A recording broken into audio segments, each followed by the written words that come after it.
Thank you.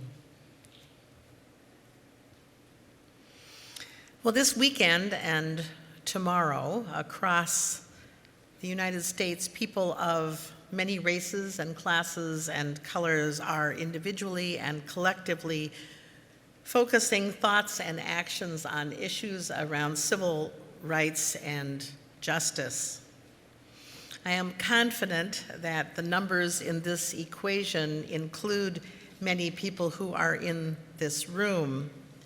Part of what motivates this reflection and action on this particular weekend, as we all know, I think, is the legacy of the Reverend Dr. Martin Luther King, whose own reflections and actions fueled a movement whose results are in many ways immeasurable. The fact that in spite of signs of so-called progress, we are still needing to be reminded over a half century after King's death that Black lives matter is a case in point. This may not only be a commentary on our society, but upon the human condition. It seems that in spite of the best efforts of many, there are still legions of people who simply do not get it. And those who do seem to be getting it imperfectly. And from one year to the next, those reflections and actions that point towards justice persist. Why is that? What fuels such persistence in the face of immeasurable outcomes? Well, here is one thing I think. I think that possibly the single most significant motivation for supporting the work of justice comes from mission-based community. These are groups of individuals whose experience and lived values compel them to want to relieve suffering and oppression. Others are drawn to justice-seeking community out of humanity or humility or gratitude to leverage their own privilege for the benefit of others, who understand such actions as moral imperative. Yet others are drawn to communities seeking personal fulfillment and then are drawn by the power and passion of an existing mission. Regardless, action and intention based on a unifying statement that actually guides the setting of institutional priorities, the allocation of resources, and the commitment of members is a true basis for both stability and integrity that is larger than any individual can sustain on their own. This past 2 weeks, the interim work at UCE has involved examining your mission, nurturing the human spirit for a world made whole. This is a well-worded and balanced mission statement. There's no need to wordsmith it into something more perfect. It is easy to remember, but what does it look like? And why does it matter? That discussion began with your Board of Trustees. We spent a long and fruitful Saturday morning asking those questions. The conversation continued in the brown bag conversations that happened throughout the week. If you look inside your order of service today, there is a piece of paper, and ordinarily I don't encourage people to look inside their order of service or at their cell phones, but this bears a moment of explanation. This is a typical kind of foursquare across the side. Down the side you see at UCE and not at UCE, and then alone and with others. These are not perfect categories, but I think they help us look at the places and ways in which our spirits are nurtured. The exercise, which I encourage you to do at home, or you can do this at home, alone or with your family or a group at UCE, is to consider what nurtures your spirit. What feeds your best self, like powder milk biscuits from the radio show Prairie Home Companion, that give shy people the strength to get up and do what needs to be done? What inspires you to do what needs to be done, or gives you a feeling of confidence and fulfillment, helps you to feel loved and able to behave and interact in ways that you feel proud of?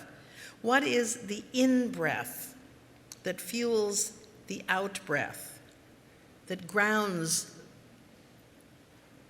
the being that grounds your doing?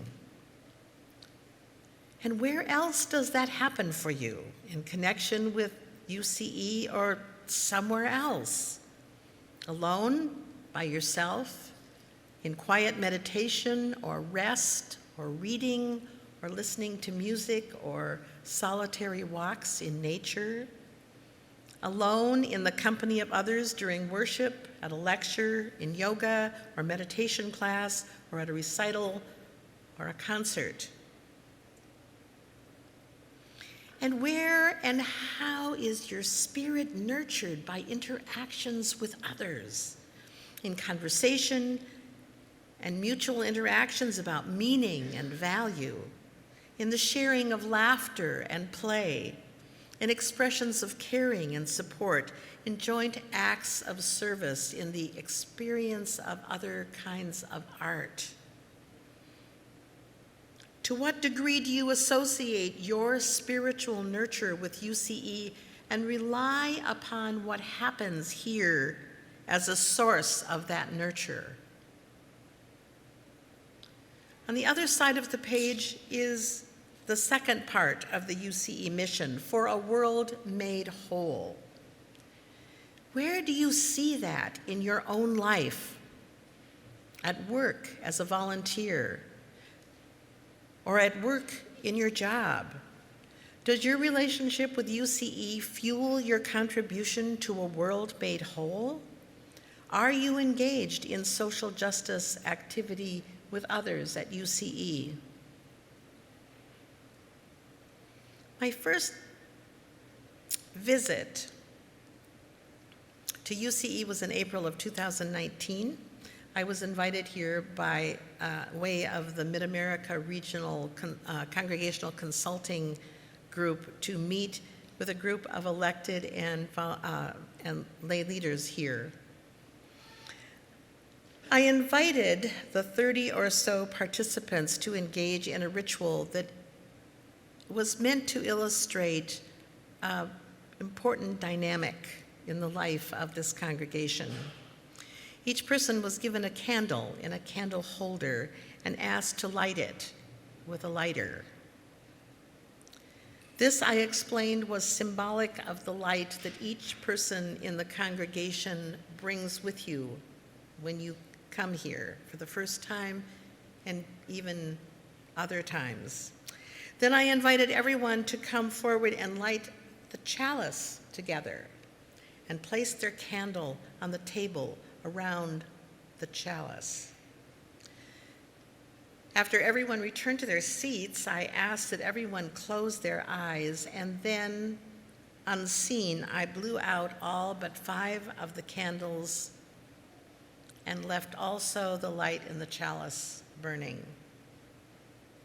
And then I redistributed the candles. After everyone opened their eyes, I said, if your candle is not burning, find a source of light in the room and rekindle your own flame. Some used the light in the nearest candle, some the candle of a treasured friend or mentor, some waited for someone to come to them and light their candle.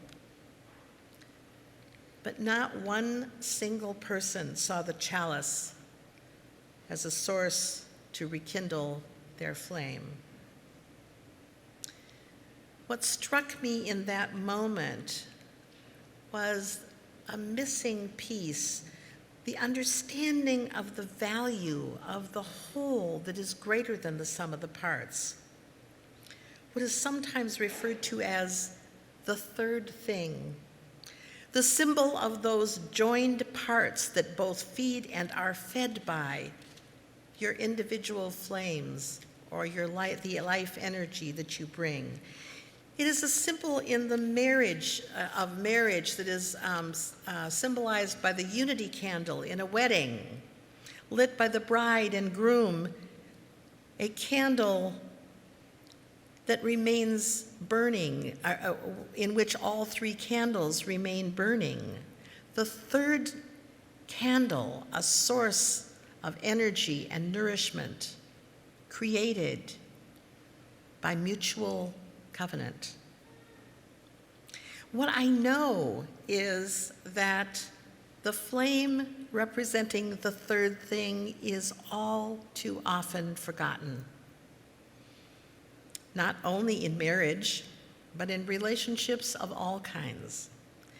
Examples of the third thing are often found in mission statements, in behavioral covenants and statements of shared purposes, in mutual promises. It is a value or a focus, something beyond the particularities of the relationship that the individuals share, something to which individuals contribute, which in turn becomes a resource for growth, a whole that is greater than the sum of the parts. In busyness of all kinds and in all places, we are all too easily drawn away from the third thing, the mission, the deeper reason for our being community, into what Kendall Gibbons calls lifestyle enclaves. Caring community, she says, should always be a part of any congregation's life. But if it becomes the end-all, be-all for any congregation, paradoxically, many members will most likely never experience the thing they seek most. I have a life review practice which involves supporting individuals to find greater meaning in their own stories. One woman sharing her story spoke of leaving her church because of a falling out with the minister. The story of the particular breakdown in the particular relationship seemed to justify her decision to leave. And after a time of reflection, she said, "I think I need to try again." Unitarian Universalism and the church are so much bigger than any particular piece or individual relationship. She had found herself to be open to the possibility of a third thing, something greater and sustaining, when some number of individual parts come together to create something that none of them can make or sustain alone. Look around you. Whether you are here for the first time, or someone who recently joined, or someone who has spent hundreds of hours here, each one of you, holds some piece of unknown and unnamed possibility that lives wordlessly and mysteriously among you. Something changes when we recognize that relationships of all kinds are about more than getting our needs met and meeting the needs of another. When we recognize that at best we are creating with others a whole new energy that can fuel us all. It is the third thing that calls us to our better selves, even when another in the relationship disappoints or hurts us. It is what opens in us the wells of compassion and generosity and kindness that compels us to seek ways to make the world whole. It is a source of strength and encouragement to which we can turn when our determination flags and even when some part of the community itself disappoints us, because we know we can turn to that whole as being something that is greater than any single part. All of these, at best, are fed by the third thing, a common understanding, a covenant, a commitment that holds value and nurturing power like a reservoir, even when negotiations among the particulars break down. So now I invite you to close your eyes if you wish and imagine this invitation. Imagine yourself in a large circle holding a lighted candle. In that light is held the gifts and the energies, the pains and disappointments, the hopes and promises that you bring to this place. Imagine moving individually or in small groups into the center of the circle to light a single candle that represents the new entity that is our faith community, a joining of gifts and energies to create a whole that is greater than the sum of the parts. The candles representing the individual flames will remain burning as a symbol of the life that feeds and is fed by the central flame. Know that flame burns for you to ignite your candle should it be extinguished by the trials of this life and the sometimes daunting enterprise of moving toward wholeness for the world.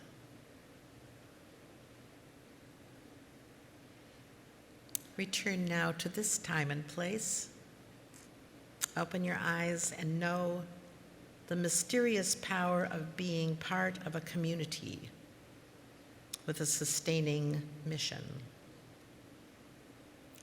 So now I would like to introduce to you Joe Romeo, who is representing the Social Justice Council of UCE, who will share with you a little of his experience of living out of your UCE mission and an encouragement to share yours as well.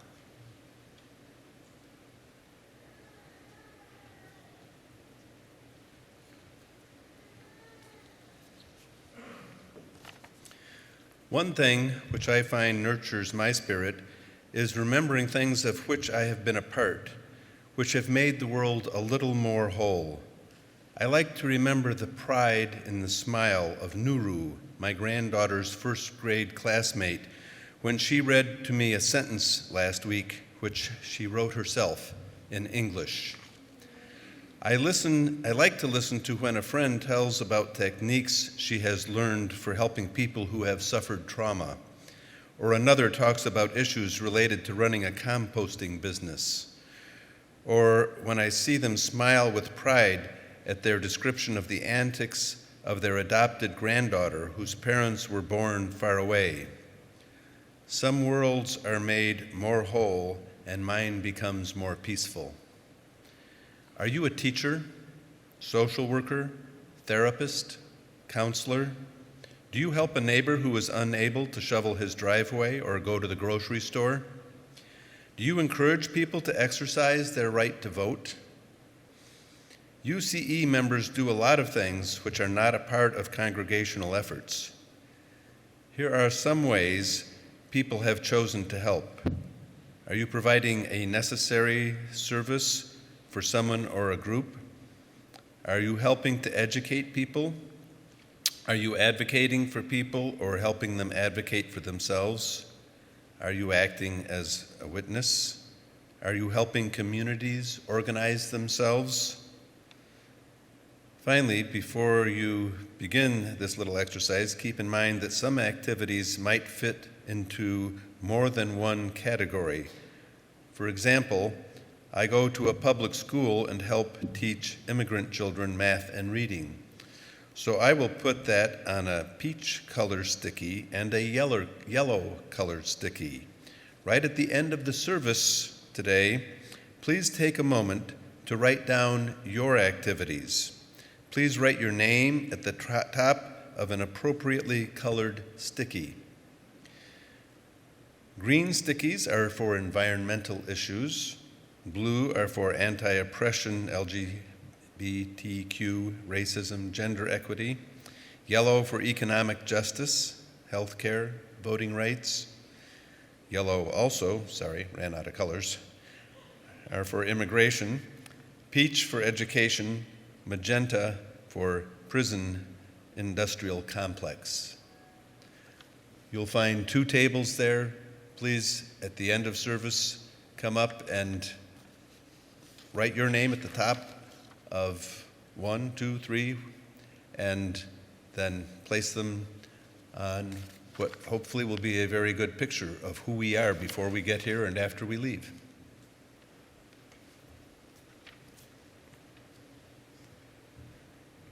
Thank you, Joe. So what I've learned about UCE since April is that your mission lives here. What I wonder is, do you see it? Has it captured your intention as individuals and informed the decisions in your lives? How does it inform your institutional priorities as well as the ways that you balance and distribute your resources of time and talent and treasure? When your ministerial candidates look for evidence of a people whose nurtured spirits are effectively focused toward a world made whole, what will they see? The stories that you tell will encourage and invite your next minister to join you in living your mission. When I come back in February, I will be inviting you to find and tell these stories. What has been your lived experience of nurturing the human spirit for a world made whole? On February 23rd, we will be rededicating UCE's mission in a service that will feature some of your stories, along with the music of Peter Mayer, who wrote the song Blue Boat Home. Peter will be here with us for a concert on Saturday night and to participate in our service on Sunday morning. Between now and then, I invite you to compose and submit your stories to me by email. There will also be many opportunities during my February visit. Kendall Gibbons, minister of the All Souls Unitarian Church, who was quoted earlier in our service, says, "Our communities of memory and promise are founded upon covenants and grounded in mission, because we all need a defense against the impulse of immediate feelings that challenge our best intentions. It is necessary to be reminded from time to time of what you said you were going to do and what you really want over and above the lure of momentary comfort. Covenant is our word for the solemn promises that counteract the randomness of a future in which anything and everything is possible, by committing us in advance to certain relationships and values. We do this because what we build with intention and even with difficulty is more satisfying in the long run than the pleasures that we happen to encounter. We do it in time considering rituals, invoking powers that we scarcely know how to name, because we are seeking some way to give our lives the density and dignity and depth that we suspect with longing might yet be possible. And I would add, a hope for a world made more whole.